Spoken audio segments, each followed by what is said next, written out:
Hola, buenos días. ¿Se escucha bien? Súper. Bueno, primero que todo, es un placer estar acá con todos ustedes, saludar a nuestra Seremi, saludar a Oscar, representante del Gobierno Regional, y a todos los representantes de la universidad, felicitarlos, por cierto, al Gobierno Regional y a la universidad por la iniciativa que nos convoca hoy día, y en general por todo lo que precisamente mencionaba antes Oscar, que ha puesto a la región de Biobío desde el sector público y desde el sector también de la academia, en la punta del desarrollo o de la intención de desarrollo de la energía, de la electromovilidad, perdón, en el país. Y un poquito de eso precisamente es lo que quiero contar a continuación.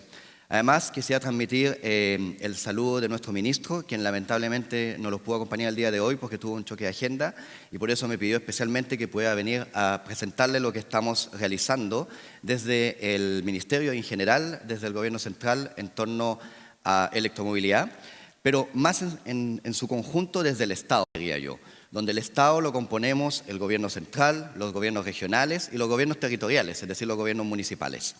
Y cómo desde este trabajo que tiene que ser en conjunto entre el mundo público y privado, podemos ir llevando la electromovilidad por todo el país, que como muy bien mencionaba mi antecesor de Neoliquis, esto es una realidad que ya está en el país, que se ha concentrado en algunos lugares geográficos y la intención, al menos esa es la intención desde el gobierno central y de muchos gobiernos regionales, como por ejemplo el gobierno del Biobío, en que esa realidad sea en todo el país y en particular en esta región. Por esa razón, la presentación, más allá del largo título que acaba de mencionarse, lo hemos querido centrar en lo que son las oportunidades de desarrollo económico y oportunidades de desarrollo económico en la región. Y por lo que veo, ahí parece un problema con la letra, así que si no se ve muy bonito, pido la disculpa del caso. Claro, efectivamente me cambió toda la letra de la diapositiva, pero se entiende. El día de hoy, entonces, lo que quiero revisar con ustedes es, primero que todo, un poquito más de contexto general de por qué la electromovilidad. Creo que bastante ya se explicó, y se explicó en una excelente presentación que se hizo en forma anterior. Quisiera redondear esto un poco en lo que es básicamente electromovilidad y carbono neutralidad, y luego entrar en el fondo a lo que es la política pública que tenemos de electromovilidad, que es nuestra estrategia de electromovilidad y la hoja de ruta, para luego focalizarnos precisamente en lo que son las oportunidades de desarrollo económico en general en el país y en particular en la región. Entonces, viendo el primer punto, electromovilidad y carbono neutralidad. Primero que todo, quisiera plantear esto como un tema bien fundamental de que ese número que ustedes ven ahí, 99% de los combustibles fósiles que se utilizan en Chile para cualquier tipo de uso, pero en particular en el transporte, vienen desde afuera. Entonces, eso es un primer punto. Tenemos una problemática de seguridad energética. Más allá de toda la temática, ¿no es cierto?, de carbono neutralidad, de las políticas ambientales, tenemos una problemática de seguridad energética, de que los combustibles que abastecen, en particular en el transporte, ¿no es cierto?, vienen en su casi totalidad desde afuera, por lo cual estamos totalmente afectos a cualquier vaivén de la economía mundial en torno a los combustibles. En segundo lugar, quisiera plantear que en nuestro consumo energético en el país, si vemos el consumo energético de todo el país, 35% corresponde a transporte. El resto es 37% a todos los procesos en la industria y la minería, 24% a todo el consumo energético en los edificios públicos, comerciales y en las casas, y 4% al consumo que se autogenera, o sea, que donde hay una generación propia que permite abastecer ese consumo y no viene desde otra fuente. Y eso es el 100% del balance energético del país. Tenemos entonces 35% del consumo energético en el transporte, del cual 86% corresponde al transporte terrestre. Y en ese transporte terrestre, principalmente, estamos hablando de transporte vehicular de tipo liviano y mediano, es decir, autos, camionetas, de ese tipo de vehículos, y una pequeña parte de transporte pesado. Pero la principal parte es precisamente los vehículos pequeños y medianos. ¿Y por qué me quiero focalizar ahí? Es porque precisamente ahí es donde está la oportunidad de la electromovilidad en su gran conjunto. Y en algunos casos, en los vehículos mayores, como por ejemplo los buses, algunos camiones, como precisamente se mencionaba anteriormente. Y además de ese tema que yo les planteaba, ¿no es cierto?, del consumo energético, que ya nos pone entonces un desafío de cómo podemos disminuir ese consumo energético y hacerlo más eficiente, de forma tal de que el conjunto de la sociedad y por lo tanto también las empresas que hacen ese consumo energético tengan menores gastos. Ligado a la problemática de la seguridad energética que les planteaba anteriormente, tenemos hoy día el desafío de carbono neutralidad. Un desafío que es de todos y todas a nivel global. Y acá, para explicarlo en súper simple, aunque estoy seguro que ya todos lo tienen más que claro, en el fondo el cambio climático es algo que todos tenemos que apostar en todo el mundo a solucionarlo, pero al mismo tiempo probablemente nosotros no somos aquellos que vamos a cambiar más la aguja. Eso hay que decirlo tal cual, ¿no es cierto? Chile no es probablemente el país más clave aquí para lograr que se evite el cambio climático. Pero si Chile no hace nada, no se va a poder no se va a poder solucionar el problema, pero más aún que eso, si los países que sí están haciendo las acciones cambian precisamente todas las tecnologías y todo el desarrollo, siendo Chile un país que principalmente tomamos tecnología, ¿no es cierto? Nosotros no creamos las tecnologías. Es decir, hablando ahora, por ejemplo, de transporte, los vehículos que se utilizan en Chile son todos producidos afuera. Por lo cual, si a nivel afuera se decide que finalmente los vehículos van a ser eléctricos y Chile dijera no queremos electromovilidad, vamos a estar en un problema. Entonces, por eso yo quiero plantear este trinomio. No es un tema solamente de carbono neutralidad, es un tema de desarrollo económico, es un tema de ahorro, es un tema de seguridad energética. Y precisamente en este trinomio y focalizándonos en lo que es la carbono neutralidad, y ahí está entonces el compromiso que tenemos como país, ¿no es cierto?, hacia la carbono neutralidad, y nuestra ley que establece llegar a la carbono neutralidad al 2050, lo que vemos es básicamente cuál es el actual escenario de proyección que se hace desde el Ministerio de Energía en torno a cómo llegar a la carbono neutralidad. Y la electromovilidad representa 18% de todas las emisiones que tenemos que reducir para lograr la carbono neutralidad al 2050. Pero quiero destacar este mensaje. Chile necesita electromovilidad para lograr la carbono neutralidad, ¿no es cierto? Pero aunque, digámoslo así, Chile dijera de repente no queremos hacer carbono neutralidad, como los otros países, que son los que nos proveen las tecnologías, sí están avanzando con estos desafíos de cambio climático, igual tenemos que empezar a adaptarnos a esos vehículos eléctricos. Y así lo mismo sucede con todas las tecnologías que se están desarrollando en todo el mundo para lograr la carbono neutralidad a nivel mundial. Lo quiero plantear de esa forma para que se entienda que esto no es solamente un cumplimiento de una política, es básicamente una oportunidad de crecimiento económico, de desarrollo económico sostenible. Y eso es, en el fondo, por qué se estableció la política de carbono neutralidad en el país.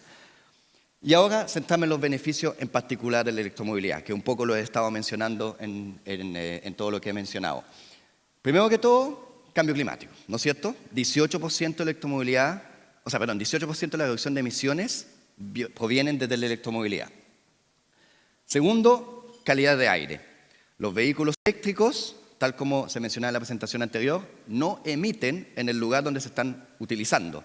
Es decir, en las ciudades, los ciudadanos que los usan, que están caminando o circulando cerca de esos vehículos, no se contaminan. Por lo cual se mejora la calidad de aire, particularmente en las zonas urbanas. Eficiencia energética. Le estaba mostrando, ¿no es cierto?, que del consumo energético del país, gran parte proviene del transporte. Entonces, gran parte de la posibilidad de tener un consumo energético más eficiente, lo que significa ahorros económicos y también menos necesidad de energía hoy día provista desde afuera, es un beneficio también de la electromovilidad. Y por cierto, los vehículos eléctricos son de 1 a 6 veces más eficientes que los vehículos no eléctricos. Y esto es bien importante porque en la práctica eso significa, y aquí también voy a tratar de explicarlo en simple, la energía básicamente tiene 3 modos de poder representarse. Una es a nivel de electricidad, otro es a nivel de procesos de calor o frío y otro es a nivel de la energía necesaria para movilizarse, ¿no es cierto? Y la energía se va transformando entre cada uno de esos procesos. Por ejemplo, tomo electricidad, la pongo en el vehículo y con eso me desplazo. Si uno habla de poder energético, que una unidad técnica es las calorías, básicamente para moverme lo mismo, uso menos energía, de 1 a 6 veces menos, si lo hago con electricidad que si lo hago con un combustible tipo benzina. Eso como para ponerlo en simple, en qué sentido es la eficiencia energética. Y por ello, precisamente el ahorro económico. Y más adelante, de hecho, tengo un ejemplo que les muestra en la práctica de cuánto ahorro económico estamos hablando, lo cual evidentemente va a depender del precio del combustible también y el precio de la electricidad.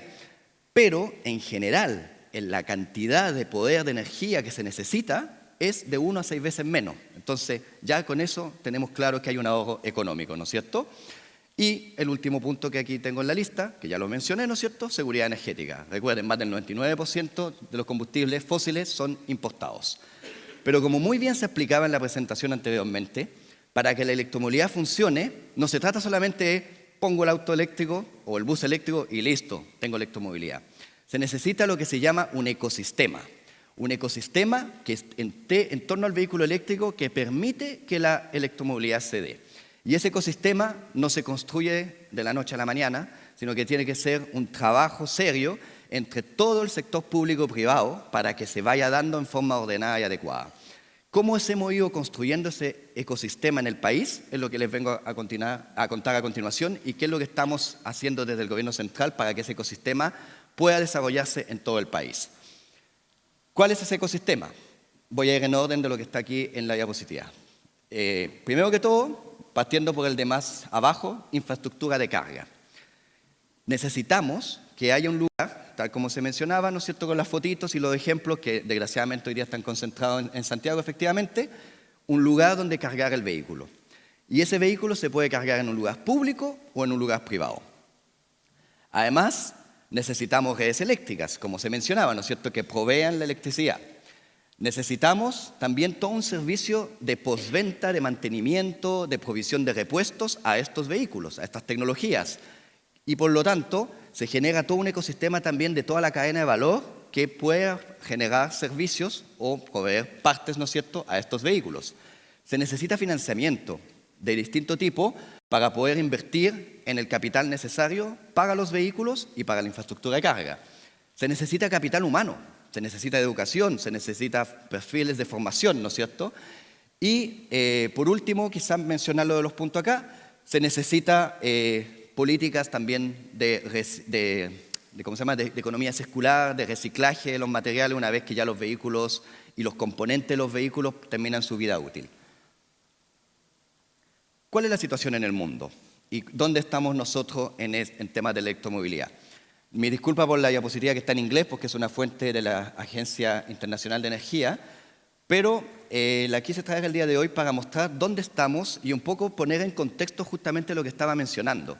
Si nos pusiéramos en una situación hipotética, que estoy seguro no va a suceder, independiente cuál sea el color del gobierno de turno, de que no, la electromovilidad no vamos más por electromovilidad.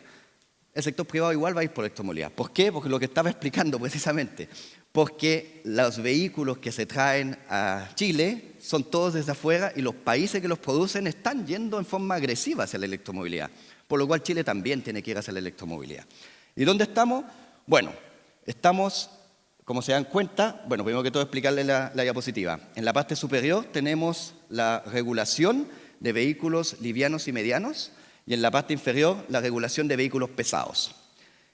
Y los colores, los claritos, dice 100% de ventas electrificadas, es decir, que el 100% de la venta de vehículos sean eléctricos o cero emisiones, pero en el eléctrico, en este caso, cuando se dice electrificadas, se incluye también los vehículos híbridos que no son enchufables, porque hay distintos tipos de vehículos, digámoslo así, eléctricos. Uno son los vehículos híbridos no enchufables, que son los que hoy día son la mayoría en Chile. Es decir, básicamente vehículos que tienen un motor eléctrico que funciona en forma paralela al motor de combustión, más como apoyándolo, o una batería que simplemente apoya el proceso para efectos de regeneración de la energía.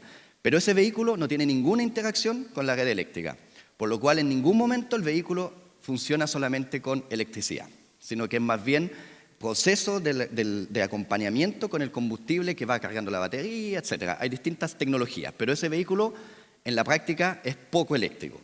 Después tenemos otro tipo de vehículo, que son los vehículos que son híbridos enchufables. Los híbridos enchufables significa que, como dice la palabra, se enchufan y por lo tanto tienen una posibilidad de andar 100% en modalidad eléctrica.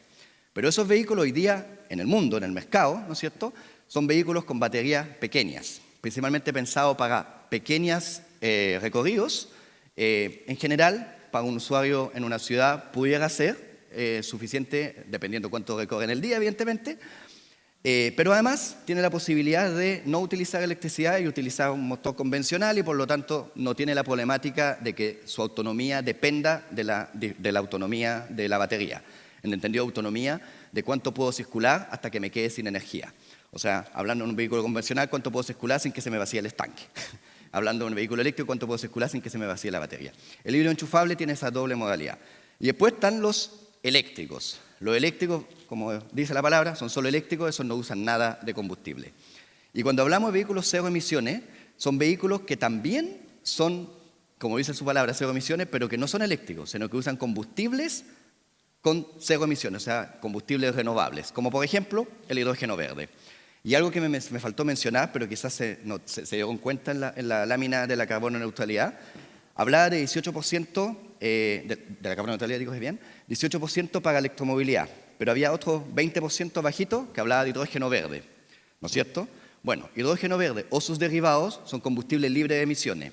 Entonces, en la política de carbono neutralidad, para lograr el 100% de carbono neutralidad, es decir, que es lo que se necesita, descarbonizar todo el transporte en particular, y una parte, como les decía, principalmente los vehículos livianos y medianos, va a ser principalmente por electricidad, vía electromovilidad, la otra parte, los vehículos más pesados, combustible libre de emisiones. Y la otra parte donde se usa el combustible libre de emisiones, los procesos industriales que son difíciles de descarbonizar. Pero focalizándonos en transporte, básicamente hay dos partes, dos patitas del mismo desafío. Uno lo aporta a la electromovilidad, otro lo aporta a los combustibles libres de emisiones. Y pueden haber casos donde vehículos livianos o medianos utilicen combustible libre de emisiones o casos de vehículos pesados que puedan utilizar baterías. Pero hoy día al menos la tecnología apunta más que sean los pequeños los de electromovilidad por un tema técnico, que simplemente con baterías, con electricidad mejor dicho, es mucho menor la inercia, el torque que se puede generar en el motor y por lo tanto cuesta mover mucho más un vehículo más pesado. Y además se necesita mucho más batería, ocupa mucho peso en el vehículo y afecta precisamente ese círculo de cómo se puede mover en forma eficiente un vehículo. Hacía toda esta explicación en caso que no lo supieran. Bueno, es que precisamente por eso esta clasificación muestra cuáles son los países que tienen 100% de venta electrificada, considerando el vehículo híbrido no enchufable, cuáles son los países que tienen 100% de ventas de vehículos cero emisiones, es decir, los eléctricos, enchufables, los eléctricos y los de combustibles libres de emisiones, pero no los híbridos no enchufables. ¿Cuáles son los que, además de eso, tienen políticas que empiecen a restringir directamente el uso de combustible, que son los que ICE ban? ¿Cuáles son los que además están estableciendo que en el parque vehicular se tenga que tener el 100% de electrificado? Y después, ¿cuáles son los de transporte público tipo buses, 100% venta cero emisiones, y finalmente lo mismo en todo el parque vehicular de buses 100% emisiones. Entonces, tenemos básicamente Chile, que está en rojito, ¿no es cierto?, en la parte 2035. Al 2035 tenemos establecida la meta de que no solamente el 100% de los vehículos que se vendan de tipo liviano y mediano sean cero emisiones, sino que también tenemos políticas que están desincentivando el uso de los vehículos de combustión. Y por eso la Agencia Internacional nos clasifica como ICE ban, que significa básicamente buscando la prohibición de los vehículos de combustión.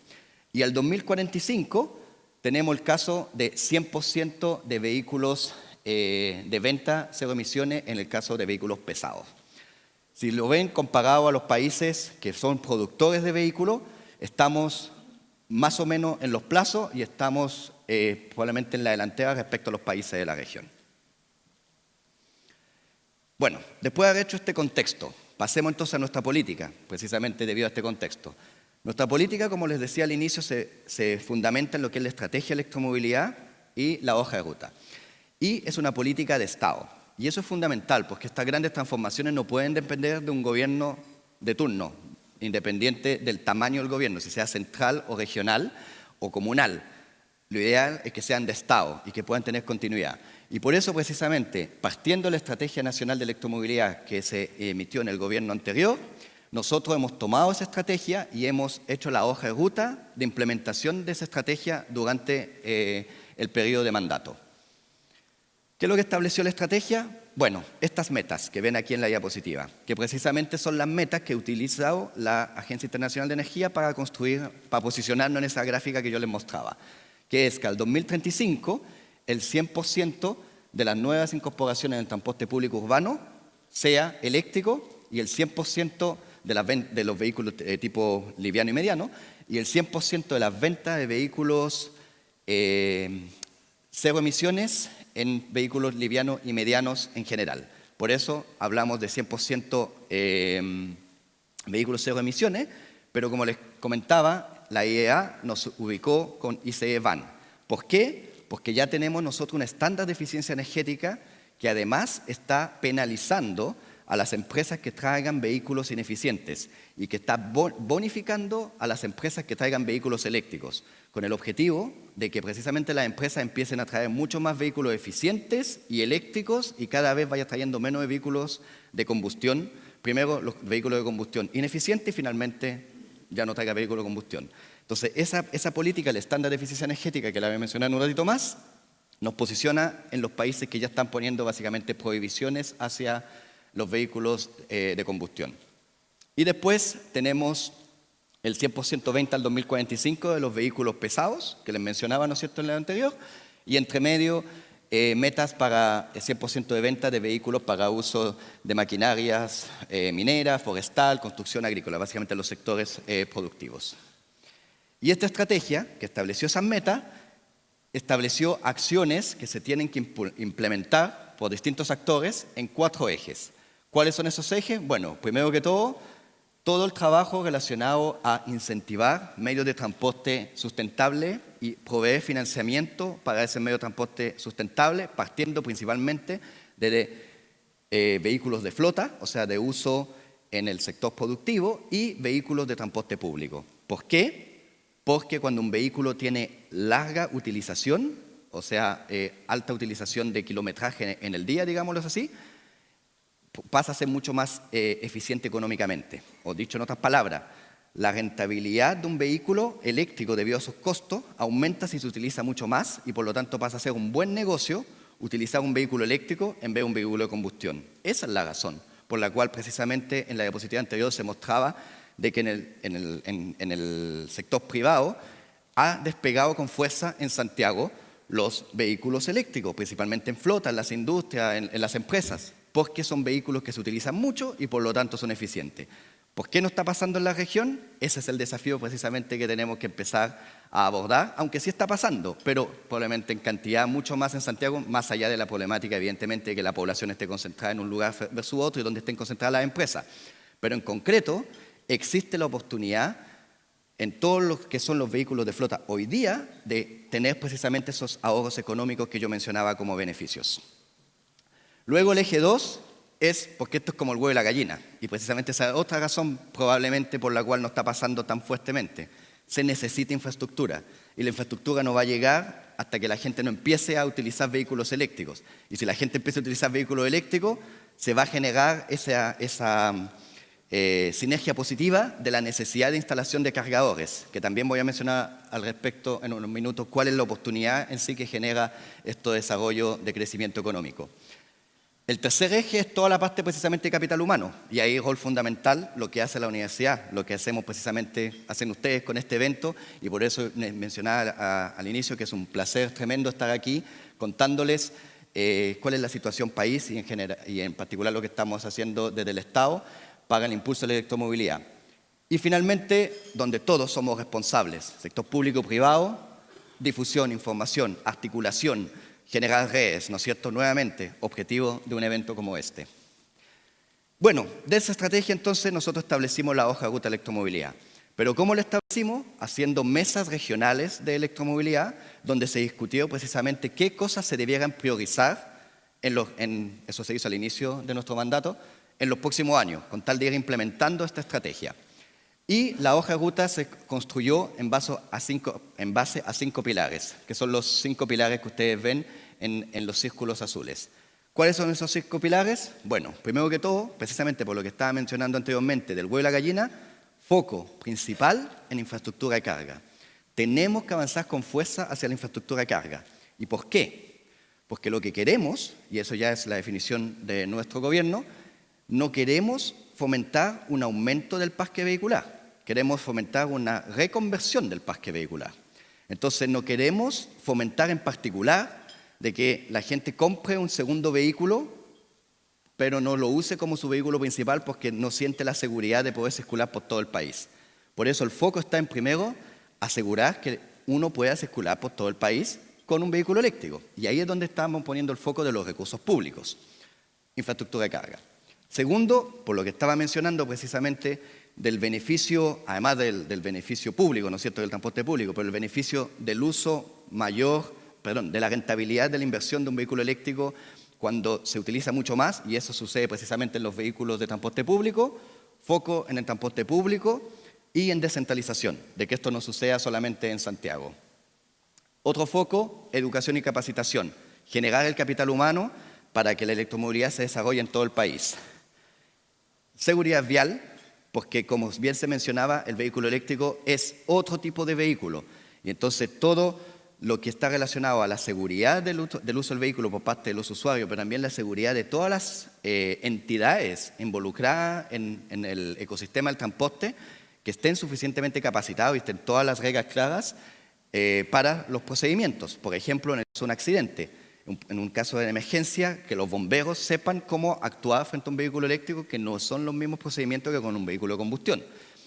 Y finalmente, el tema de regulación. Tema clave, evidentemente, poner reglas claras que puedan establecer precisamente la cancha de cómo juegan todos los actores para el desarrollo de la electromovilidad. Y con este conjunto precisamente de pilares, lo que hemos ido desarrollando básicamente es lo que llamamos las medidas habilitantes de la electromovilidad, de este ecosistema, ¿no es cierto?, que les mencionaba en la figura donde estaban todos los puntos claves para que la electromovilidad se desarrolle más allá de tener un vehículo eléctrico. Y quisiera destacar en particular estos 3 puntos. Primero que todo, normativas de seguridad y operación. Seguridad por lo que ya comentaba, ¿no es cierto? Seguridad en el uso del vehículo cuando se está circulando con el vehículo en las calles, pero seguridad también para los procedimientos en caso de accidente o accidente en general. Pero también seguridad en todo lo que es la instalación de los cargadores en sí y toda la reglamentación que tiene que existir al respecto. ¿Qué es lo que hemos ya logrado? Acaba de salir hace pocas semanas el pliego técnico 15 que actualiza básicamente y establece en forma clara todas las reglas de seguridad en torno a los cargadores y también cuáles son las normativas que se utilizan en Chile. Y ligado a eso tenemos el reglamento de interoperabilidad que pone las reglas del juego de cómo se tiene que operar entre los distintos actores. Los actores que venden el servicio de carga, los actores que proveen la infraestructura de carga y los actores que usan los vehículos cargándose en infraestructura de carga. Este reglamento de interoperabilidad y esa normativa de pliego técnico 15 básicamente nos asegura que la electromovilidad se pueda desarrollar a nivel nacional en forma segura en el amplio sentido de la palabra. Y eso ya es lo que está logrado de acuerdo a lo que se cumplió, de acuerdo a lo que se había establecido en la hoja de ruta. Luego, disminuir brechas de información, en torno precisamente a lo que hablábamos, ¿no es cierto?, de la capacitación, la información, etcétera. Entonces, tenemos una plataforma de electromovilidad, que se la voy a mostrar en unas diapositivas más adelante, que lo que hace es compartir la información de todas las distintas iniciativas que se están haciendo desde el Estado en torno a la electromovilidad. Tenemos la app Ecocarga, que es una aplicación que ustedes pueden bajar y revisar dónde están hoy día los cargadores en el país y qué tipo de tecnología tienen esos cargadores. Y a fines de este año, además, van a poder ver cuál es el precio de la carga en cada uno de esos cargadores y cuál es la disponibilidad de uso de esos cargadores. Cuando estoy hablando de qué cargadores, estoy hablando de los cargadores de uso público. Y quiero decir bien claro acá que no significa que son financiados por el sector público o financiados por el Estado, sino que son cargadores que son abiertos para que cualquier persona vaya y cargue. Pero todos de hecho son cargadores privados. pero son de uso público. Y entonces, que eso esté a disposición de los usuarios es algo fundamental. Y acá quisiera plantear, por cierto, algo que a Chile nos pone en la primera línea a nivel mundial. O sea, muchos países hoy día tienen la dificultad de cómo poder asegurar una interoperabilidad de que cualquier persona pueda saber dónde ir a cargar y cuáles van a ser sus condiciones y al mismo tiempo no esté atrapado por cierta tecnología. En Chile tenemos eso gracias a que se pensó en su momento de que era fundamental de que todos los cargadores, independientes si son instalados a nivel público o privado, sean registrados por la Superintendencia de Electricidad y Combustible. Eso hoy día nos permite a Chile establecer estas aplicaciones que una persona pueda tener toda la información y que sea pública, que no sea provista por un proveedor particular, como está sucediendo en algunos países con proveedores que tienen su propia aplicación y con eso capturan mercado, sino que sea de uso público esa información. Y también otro tema que estamos impulsando son precisamente los acuerdos público-privados para que exista ese flujo de información que permita que el ecosistema se desarrolle a nivel nacional. Y por último, en el tercer punto, en torno a los habilitantes, la disminución de la brecha de capacidades, esto principalmente en el capital humano, ahí es donde está el rol de las universidades. En concreto, desde el Gobierno Central lo que hemos hecho es estar generando los perfiles de formación para los institutos profesionales y universidades que formen capital humano necesario para la electromovilidad. Ya tenemos el perfil para aquellos que mantienen vehículos eléctricos y para aquellos que instalan cargadores de vehículos eléctricos. Y por último, quisiera pasar al tercer parte de la presentación que precisamente habla de la oportunidad de desarrollo económico.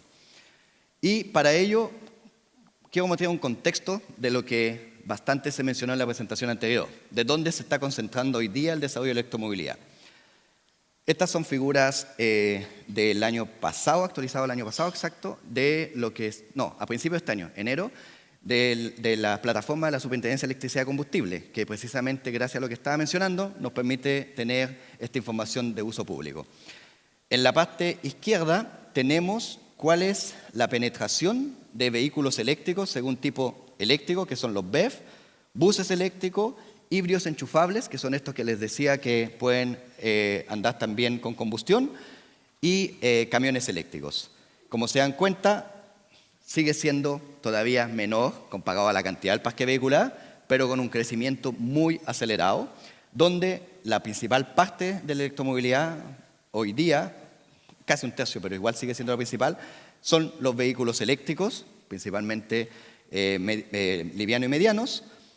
Luego tenemos los buses eléctricos, que de acuerdo a la cantidad son muy importantes. A futuro, obviamente, son mucho más autos que buses, pero debido a la cantidad que hay total de vehículos, los buses eléctricos son una parte importante y después los híbridos enchufables. Y en esto los buses, destacar que si bien están concentrados en Santiago, hoy día Santiago tiene el 30% de sus buses eléctricos y es la ciudad con más buses eléctricos fuera de China en el mundo. O sea, no hay ninguna ciudad en el mundo fuera de las que están en China, que tengan más vehículos eléctricos que Santiago. Y lo que están buscando es que esto vaya a las otras ciudades del país, evidentemente. En la figura derecha de ustedes, lo que ven son básicamente los permisos de circulación donde se están concentrando. Lo cual nos dice que la cantidad máxima de vehículos eléctricos, la cantidad de vehículos eléctricos principalmente se están concentrando en la región metropolitana.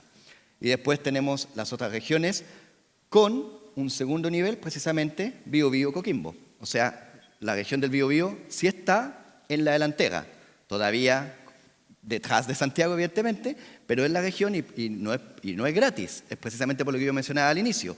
La iniciativa que ha tenido el gobierno regional y la academia y los actores de la región para que la electromovilidad se desarrolle en la región. Luego, aquí les muestro la distribución de cargadores disponibles para uso público por regiones. Principalmente concentrado en Santiago, pueden ver dónde está Biobío. Está como en segundo, tercer nivel a nivel regional. Y finalmente, la cantidad acumulada de cargadores de uso público instalados en el país. Tenemos 745 al 2023, al inicio del 24 se instalaron un poquito más, 746, pero concentrados todavía principalmente en la metropolitana. Y por eso, aquí es el primer punto que yo quisiera mencionar en torno a oportunidad de desarrollo económico. Hay una tremenda oportunidad En Chile, más de 223 comunas no tienen ningún cargador de uso público todavía, solo 123 tienen.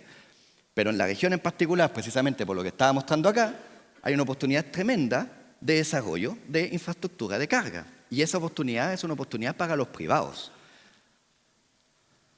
¿Y por qué es una oportunidad para los privados?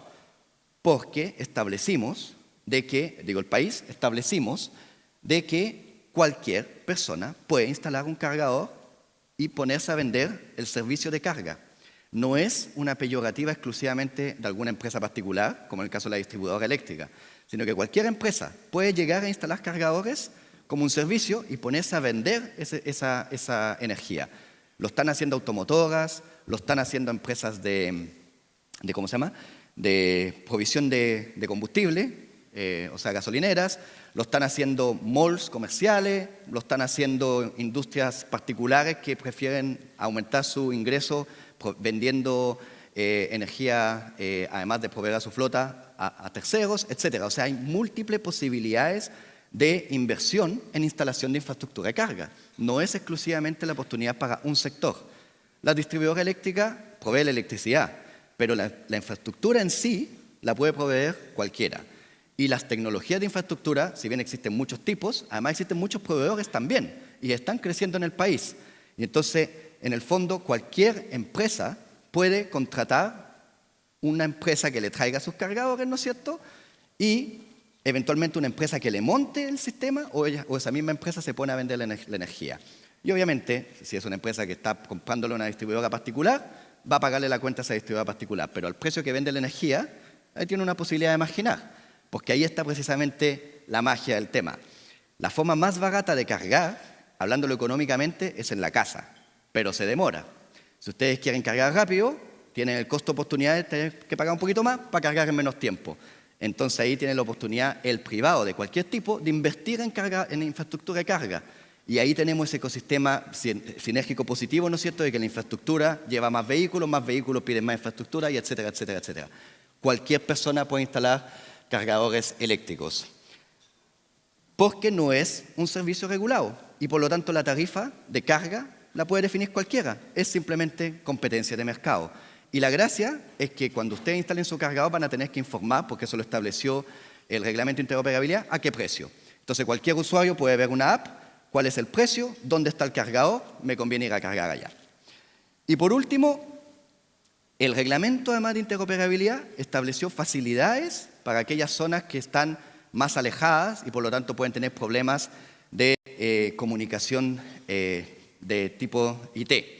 Cuando yo les decía, toda empresa que instala cargador eléctrico tiene que informar básicamente cuál es el precio de la tarifa, eso tiene que ser en tiempo real. Pero el reglamento permite que en caso de zonas alejadas que pueden tener problemas de comunicación, se informe en forma más esporádica y en forma manual, la información en la plataforma. Pero si es que entra una empresa de cualquier tipo o cualquier persona a vender energía eléctrica para cargar un vehículo eléctrico a través de un cargador, tiene que hacerlo de acuerdo a lo que está establecido en la regulación y es, por lo tanto, de la forma que lo estableció el reglamento de interoperabilidad. Esos 3 puntos que estoy mencionando son una tremenda oportunidad de desarrollo económico y de crecimiento para cualquier tipo de empresa en el sector privado.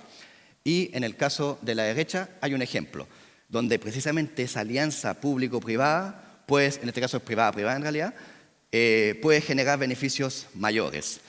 ¿Qué es ese caso? Es el caso de una empresa que provee el servicio de cargadores eléctricos, se asoció con otra empresa que trae cargadores eléctricos y se asoció con una red hotelera a lo largo de la carretera austral para asegurar de que las personas que circulen por la carretera austral puedan tener posibilidad de carga en tipo carga lenta C.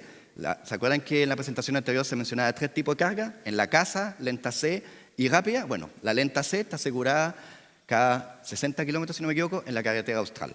Eso fue una iniciativa completamente privada-privada. Ese tipo de iniciativas nadie prohíbe que sucedan y esa es una tremenda oportunidad para que el sector privado precisamente lo empiece a hacer en las regiones y eso va a permitir que la carga de uso público rápida y también tipo lenta C se masifique.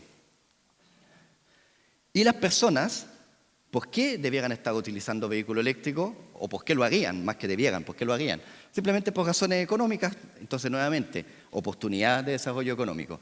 Y aquí lo que tengo es el ejemplo del caso que les puede salir más barato a las personas, que es cargar en su casa. Más lento, pero más barato. Entonces tenemos un ejemplo de un vehículo tipo de combustión interna que tenga un rendimiento de 10 kilómetros por litro y que se escuche 100 kilómetros. Para hacerlo en simple, ¿no es cierto? Sacando el tema más complejo del cálculo, pero haciéndolo en simple, podríamos decir que consume 10 litros de combustible para esos 100 kilómetros. Entonces, en el fondo, si es que el precio promedio de la gasolina 93, que es la más barata, en 1.394 pesos por litro, para esos 100 kilómetros, esa persona estaría gastando 13.940 pesos. Si es que la benzina subiera un 32 pesos, que es lo que está pronosticado, podría suceder, pasaría a ser 14.260 pesos. Hablemos del vehículo eléctrico. El vehículo eléctrico tiene un rendimiento de 5 kilómetros por kilowatt-hora. Y aquí, para los que no sean técnicos, es donde se genera un poquito el enredo, porque hablamos de 10 y es 5. Es más ineficiente. No, pues, porque estamos hablando de kilómetros por litro. En otro caso estamos hablando de kilómetros por kilowatt-hora. Son dos unidades distintas. Por eso, si transformamos todo al mismo poder energético, por ejemplo, calorías, ahí es donde se da ese efecto que yo les decía, que es mucho más eficiente un vehículo eléctrico. Pero, siguiendo con el cálculo que les mencionaba, entonces 5 kilómetros por kilowatt-hora significa que si queremos hacer 5 kilómetros por kilowatt-hora, entonces con la distancia de 100 kilómetros, para hacer la comparación con el vehículo anterior, ¿no es cierto?, con ese rendimiento del vehículo, que es 5 kilómetros por kilowatt-hora, necesita básicamente 20 kilowatts de potencia para poder recorrer los 100 kilómetros, o sea, cargar energía 20 kilowatt-hora para poder recorrer los 50 kilómetros. El precio de la energía, el que tiene una persona residencial en su casa, está en pesos por kilowatt-hora.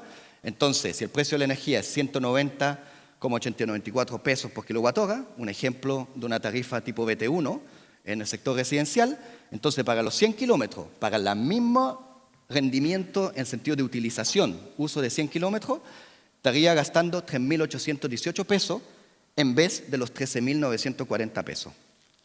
Y si la energía subiera, esa tarifa subiera aproximadamente un 30% en el componente de energía, que es lo que se habla en la prensa, va a subir. Esto todavía no está totalmente definido cuánto va a subir, pues lo tiene que definir la Comisión Nacional. Me imagino que todos saben que además, como Estado central, hemos logrado aprobar la ley, ¿no es cierto?, el Ministerio, que permite una estabilización y que los usuarios más vulnerables tengan un subsidio de forma tal de que su alza sea mucho menor o cero, pero se habla que más o menos en general pudiera ser que la gran mayoría, o sea, aquellos que no tienen ese subsidio y que no sean los grandes consumidores, sino que el usuario residencial le puede subir un 30% la componente de generación, no la componente de distribución y transmisión, porque acá clarificar que cuando uno paga la luz, uno paga la parte de generación, la parte de transmisión y la parte de distribución. La componente de generación podría subir un 30%. Eso es más o menos 22 pesos. Bueno, el cálculo pasa a ser a 4.276 pesos. Si se dan cuenta, sigue habiendo una gran diferencia económica, un gran ahorro económico. Y al mismo tiempo hay un gran margen donde precisamente el privado que venda energía puede imaginar si es que está vendiendo la energía a través de un cargador eléctrico. Y ahí está la oportunidad del usuario, si carga en su casa, al costo más bajo, pero con más tiempo, o va a un lugar que va a cargar mucho más rápido, va a pagar más, pero eventualmente también puede ser que, y eso lo están haciendo algunos proveedores de carga eléctrica, obtener otro servicio. Y para terminar, mostrarles entonces cómo que este desarrollo económico lo queremos ir impulsando en la forma más, digamos, ciudadana.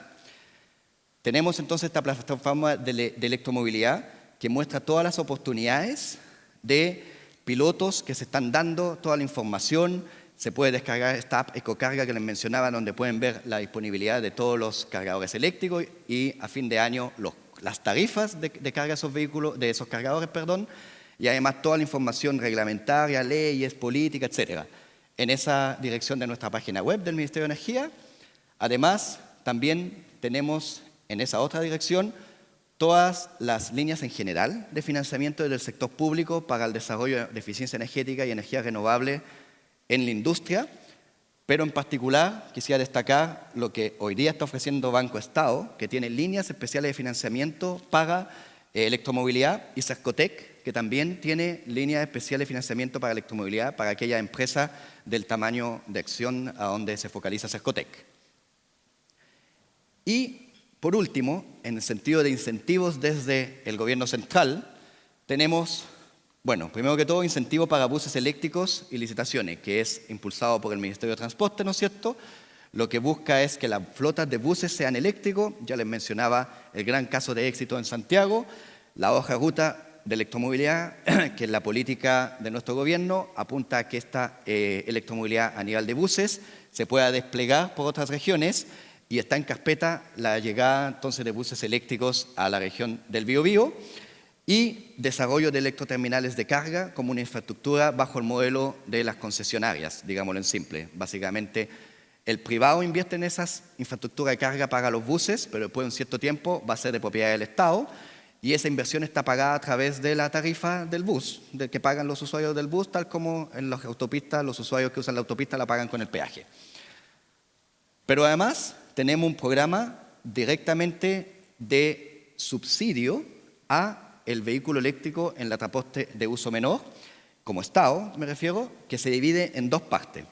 Una que es el programa Renueva tu Colectivo, que básicamente entrega un subsidio directamente a la persona de 7 millones de pesos para la adquisición de un vehículo eléctrico, para pagar parte del vehículo eléctrico, pero es un programa acotado y que se está en discusión si eventualmente pudiera llegar a ser a nivel de cobertura nacional, vía lo que es la discusión de la ley espejo, de forma tal de que existan muchos fondos para focalizarse precisamente en la renovación del colectivo con monto de 7 millones, pero donde es una figura de que básicamente cada persona va y compra un vehículo eléctrico, para uso colectivo obviamente, y recibe este subsidio directo y se elige la compra del vehículo eléctrico.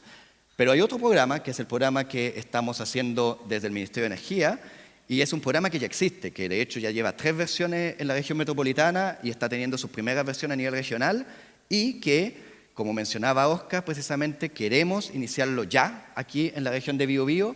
Están los fondos, el gobierno regional ya puso los fondos para que el programa permita que al final de 2 años sea esta región la que tiene más vehículos eléctricos en modo de transporte tipo taxi colectivo, más que Santiago. De hecho, la meta es más de 300 vehículos y este año estaríamos subsidiando máximo 80 vehículos.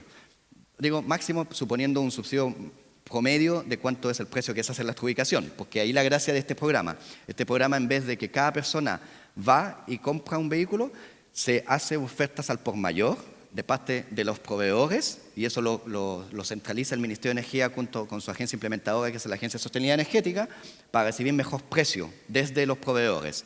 Y con ello, el subsidio puede ser también mayor gracias al aporte del gobierno regional, y en concreto, el programa que se está proponiendo y que esperamos lanzar en las próximas semanas es entregar un subsidio más del doble del caso del Renueva el Colectivo, y que además de ese subsidio de 16 millones para el vehículo eléctrico, debido a que mostraba, ¿no es cierto?, que hay poca todavía infraestructura de carga de uso público en la región, para las personas que tengan acceso a este subsidio, tienen la posibilidad de que el Estado les instale un cargador de tipo AC, cosa que puedan cargar en su casa.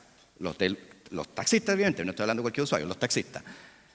O, si el taxista no quisiera, o colectivero, no quisiera ese cargador, simplemente el equivalente de todo el costo de ese cargador se le suma al subsidio del vehículo eléctrico, aumentando su subsidio.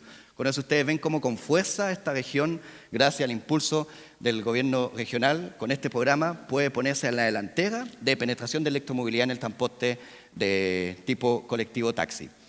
Y otro tipo de incentivo que es más asistencia técnica, que se provee a través de los fondos del Estado, ejecutado vía la Agencia de Sostenibilidad Energética, que es asistencia técnica al sector privado para la integración de vehículos eléctricos en flotas, que es nuestro acelerador de electromovilidad, para el uso la penetración de mayor eficiencia energética en el uso de los transportes pesados, tanto eficiencia energética en la forma, o sea, disminuir el consumo en la forma como se usan los camiones, pero así también ayudar a la penetración de vehículos eléctricos en el transporte de carga y transporte pesado, y la experiencia ectologística, que básicamente es todo un trabajo entre el público y privado para hacer más eficiente la penetración de vehículos eléctricos en flotas de transporte de bienes menores, en este caso más vehículos medianos. Y en suma a todo esto, que son los aportes desde el Estado para el desarrollo de electromovilidad en el país, donde, como ya les mencioné, gran oportunidad para la región del Biobío, y se vienen los tipos de buses también en el plan de la hoja de ruta, tenemos incentivos en general, que es lo que yo les hablaba al principio, de la estándar de eficiencia energética, que incentiva a las empresas automotoras del país a traer más vehículos eléctricos, y cada vez les va a aumentar su meta de eficiencia energética, de forma tal de que pueda traer menos vehículos ineficientes y tenga que traer más vehículos eléctricos. ¿Y cómo lo incentiva? Es que si trae un vehículo eléctrico se le contabiliza por 3. Entonces, si quiere disminuir su ineficiencia de su flota que está importando, traiga más vehículos eléctricos, porque se lo vamos a contabilizar por 3. Y así generamos una catalización positiva de más vehículos eléctricos en el país. Eso es un incentivo que estamos haciendo. Segundo incentivo, depreciación acelerada. Eso quedó establecido en el estándar de eficiencia energética vehicular liviana, que está rigiendo a partir de de marzo, y también estableció en el estándar de eficiencia vehicular medianos, que empieza a regir en 2 años más y que se está publicando en los próximos días. Todo esto son obligaciones, por cierto, de la Ley de Eficiencia Energética. Segundo, depreciación acelerada de vehículos eléctricos para uso productivo, que es, por ejemplo, una flota, ¿no es cierto?, o cualquier vehículo que se use para uso comercial. Se hace la depreciación en el primer año, de forma tal de que se pague menores impuestos, y esto también es algo que quedó establecido en la Ley de Eficiencia Energética. Y tercer incentivo, descuento el permiso de circulación para los vehículos cero emisiones, o sea, los eléctricos enchufables, los eléctricos simples y los que sean considerados cero emisiones por el Ministerio de Energía, y ya hemos considerado el vehículo de hidrógeno también un vehículo cero emisiones. ¿Cuál es la situación? No se paga permiso de circulación los primeros 2 años, pero esto ya estamos en este año, el segundo año, básicamente. O sea, este es el último año que se paga 0 en el permiso de circulación. Los otros 2 años se paga el 25% del permiso de circulación, los 2 años siguientes el 50% y los 2 años siguientes ya el 100%. Y esos son los incentivos que tenemos el día de hoy. Con esto quisiera cerrar con el mensaje de que espero que estén viendo la tremenda oportunidad de desarrollo económico que significa la electromovilidad, y en particular en la región, cómo la región tiene una tremenda oportunidad de posicionarse con fuerza en el desarrollo de la electromovilidad, y que si bien pudiera ser que se pensara, ¿y por qué no se subsidia como en otros países directamente la compra del vehículo eléctrico?